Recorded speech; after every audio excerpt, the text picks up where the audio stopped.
Good morning, fellow orchid lovers. It's been a while since I posted.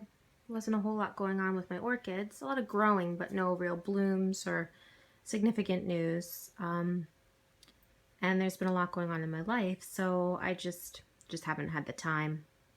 And there's been nothing like spectacular that I felt I had to share. So there are a few things that I thought I would go ahead and share today with you guys. It's been a little bit, so there's some things that you don't know about. This is my new favorite plant. I've had this for a while now, but I just love this plant. I love the striping on the leaves. This is, oh, that's not the tag. That's all the way on the bottom. So I'm not going to try to pronounce it.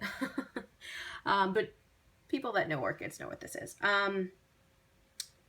Yeah, so like I was saying, I love the striping on the leaves.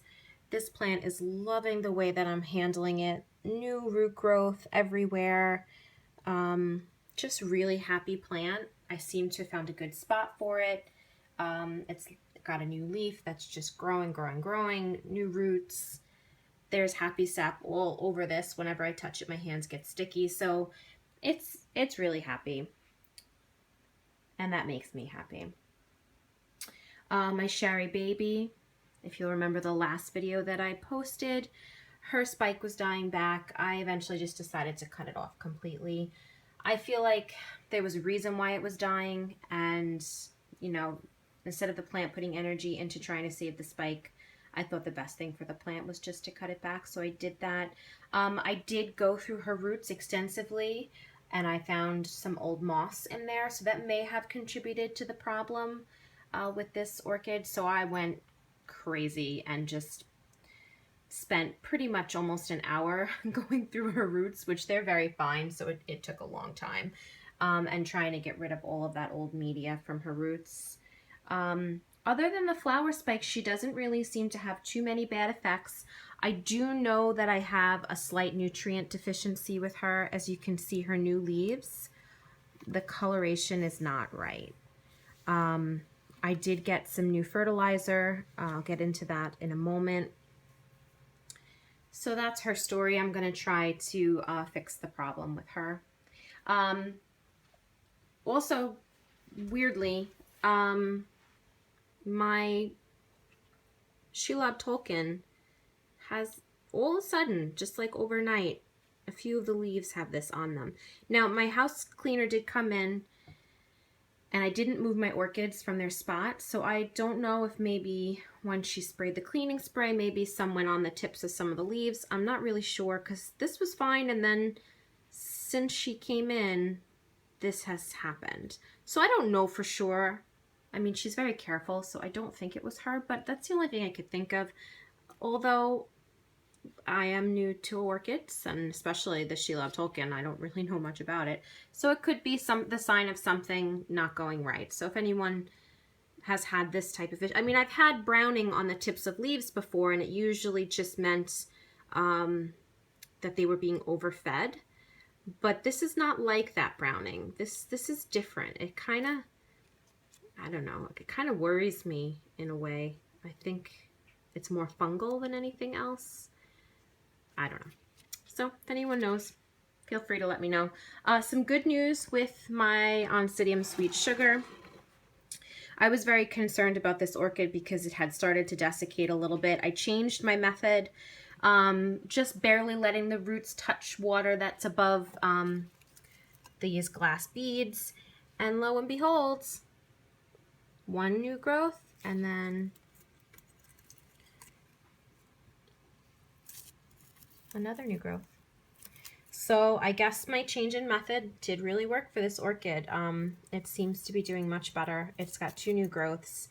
The pseudobulbs are still a little bit more desiccated than I'd like, but it's clearly getting more nutrients, and it's liking the way that I'm growing it a little bit better. So we'll see how that goes. This is the new fertilizer that I got.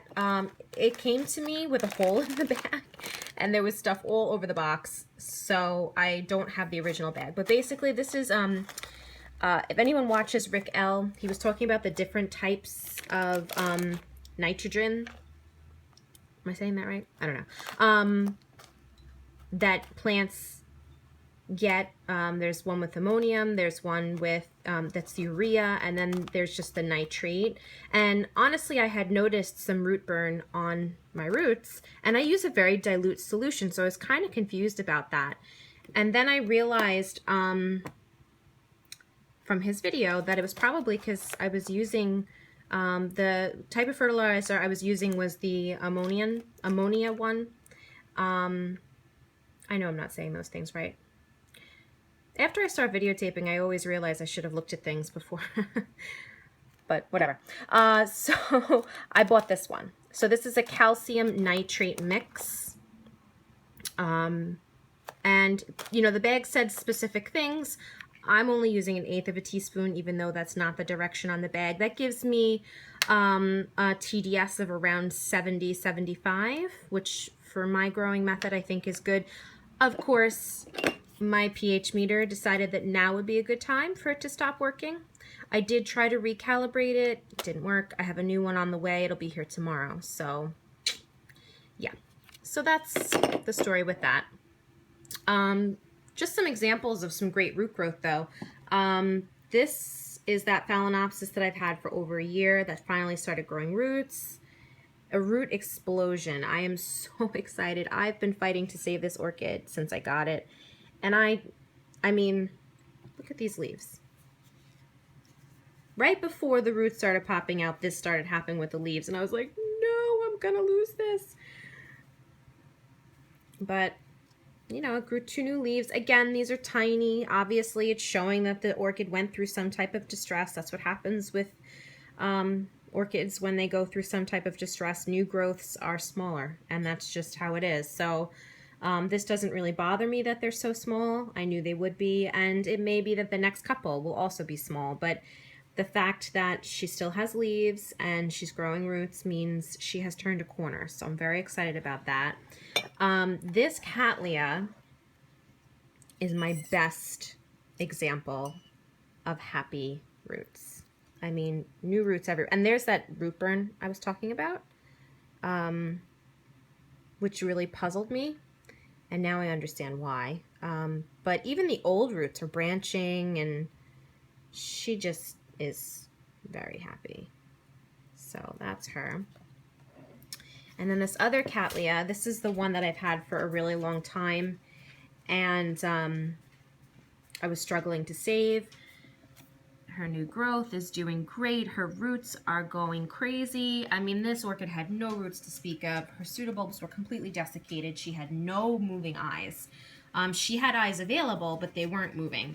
And then seems like she really, whatever I was doing, which I know what I was doing, but the method that I was using really worked for this orchid. And now she's gonna live. She's probably not gonna bloom or be a big plant for a very long time, but I feel really great that I succeeded with this one. I don't think I showed you guys all of my Tolumnia collection. I kind of just skipped over them in a few of my videos. So that's my Tolumnia collection. I just kind of put a little bit of water in the bottom so that the bottom roots touch it, and then when the roots don't touch it anymore, there's still the hydration in the plant. I mean in the vase or cup or whatever you want to call it. And that seems to work for them. They're growing new leaves, new growths. So far so good with them. My Brazavola nodosa, her blooms just dropped 2 days ago. So she just finished with that. But where the blooms came from, this area right here seems like it's plumping up. So I think I might be getting a new growth there soon. The new growth on this piece is growing. So this is the new growth right here. It's growing really good. It has a new root right there. And then this little guy, you might remember I had a little teeny tiny piece. That's the new growth right in the front. It's really growing very vigorously. It's got all these new roots. So this little teeny tiny plant is happy. So this is also something that I wanted to share because it's just kind of an example of how we do have to watch our plants. Sometimes we have a tendency just, you see a big, beautiful, vigorous plant like this, everything seems okay, it's got new growths, yada yada, and sometimes we don't pay attention. And I've tried to change that because I feel like maybe with the Shari Baby, if I had been paying attention, I may have avoided losing the spike. So I've been really careful lately to watch my orchids, the whole thing, and not just water them and kind of assume they're doing good just because this looks good. And with this orchid, that kind of paid off because this part of the plant is fine, but there was an additional part of the plant that I pulled off recently, and I'll show you why. Can you see that right there? That's rot at the base of that plant. This is hard for me to do one-handed, but I'm gonna try to do my best. You see that? That's all rot. And this part was attached. This one's not as bad, but it's definitely there. I'm trying to focus here.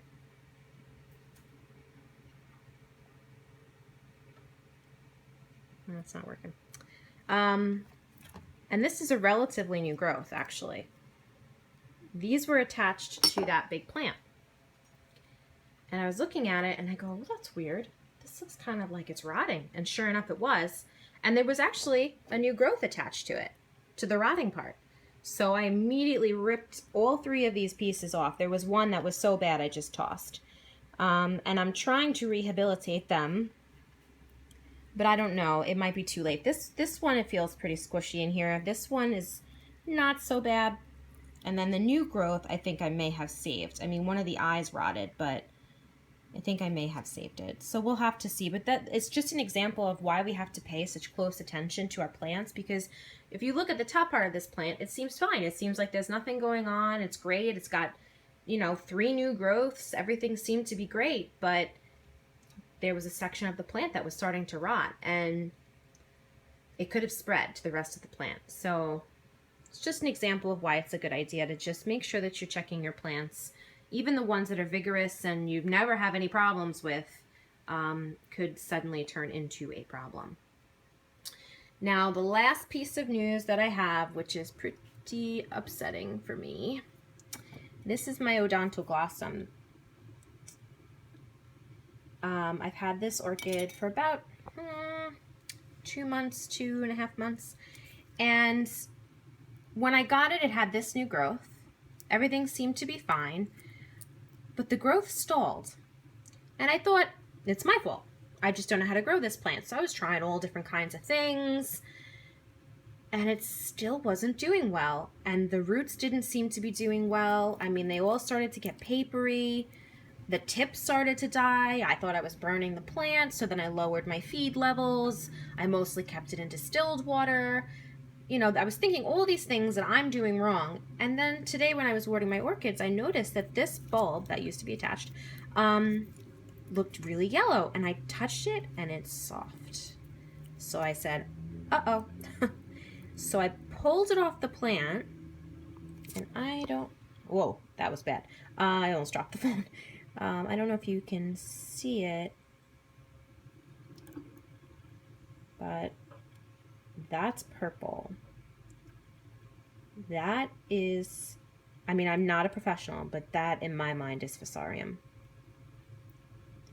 So this other bulb looks like it's starting to rot as well. So I'm gonna cut it right here and now. Had it all set up so that I could,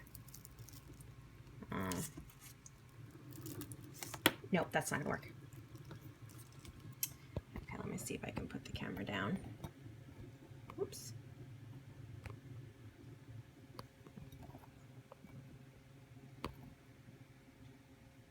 And do it this way. There we go.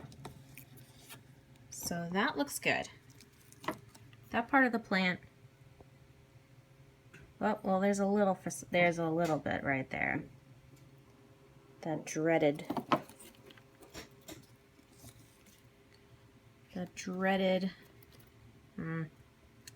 Yeah, I think that this plant doesn't have long for this world. I don't have any treatments for Fusarium. I don't have an extensive enough I had a Miltoniopsis, my last Miltoniopsis, and it had Fusarium. And I just threw it out because it was a $10 plant, and all the treatments I can find online are 20, 30, in excess of that amount of money for a $10 plant. So I just threw it out. This may go the way of that one. I don't, maybe some more of my plants have it. I don't think they do. Most of my plants are growing very vigorously right now. Maybe in future I will get it just as insurance, but I just can't justify spending that amount of money on something that's going to sit in my cabinet and never get used just to save a $10 plant. So unfortunately, I do think this plant has Fusarium. Again, I am no expert. However, I have seen other people's YouTube videos and I've seen pictures online that seems like Fusarium to me. And anyone that has experience with it, please, you're welcome to comment. I am not going to throw this orchid out today. I'm going to think about it.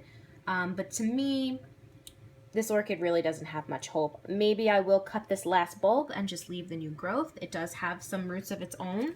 So I think that's probably what I'm going to do and see if I can just save this new growth. But yeah, that's unfortunate. I'm not too happy about that. I already lost my Miltoniopsis to Fusarium. And again, I thought it was me. I thought, I don't know how to grow Miltoniopsis, and which may also be a contributing factor. But I did, out of curiosity, when the plant started to die, I did cut one of the rhizomes, and sure enough, it had a very distinct purple ring. So that's unfortunate. I know people have been posting pictures of their puppies. That's one of my puppies right there. That's Sprite. She's a Yorkie. And then my other puppy is laying right there. That's my Doberman. That's Rogue. Some of you may wonder why my YouTube channel is called Hannock Ranch. It's because I am a sucker for an animal in need, and so therefore I have quite a few of them. I have a total of 26 animals. I have 5 dogs, 9 cats, and 12 mice. I just rehomed a cat last night. She found a new home. She's having a little trouble adjusting because she's used to living with, with us. So she kept the person up last night crying, but she will adjust. So we're really happy she found a home. But that's why my channel is called the Hannock Ranch, because I take in animals that are needy, and my husband, like I've said in past videos, is very tolerant of that. He's an amazing man, allows me to rescue these poor creatures that need help. So that's the name of my channel. Doesn't make much sense that it's called that and I grow orchids, but that's how it started out and that's how it's gonna stay. So anyways, if anyone has any pointers or ideas, or if anyone can confirm that that is Fusarium or anything like that, that would be appreciated. Or if you have an idea of what this Sheila Tolkien has on the end of its leaves, I'm thinking probably either some type of fungal thing, or maybe fertilizer burn on the tips of the leaves. But I don't know for sure, so I always appreciate people's feedback. Okay, so I will talk to you all next time.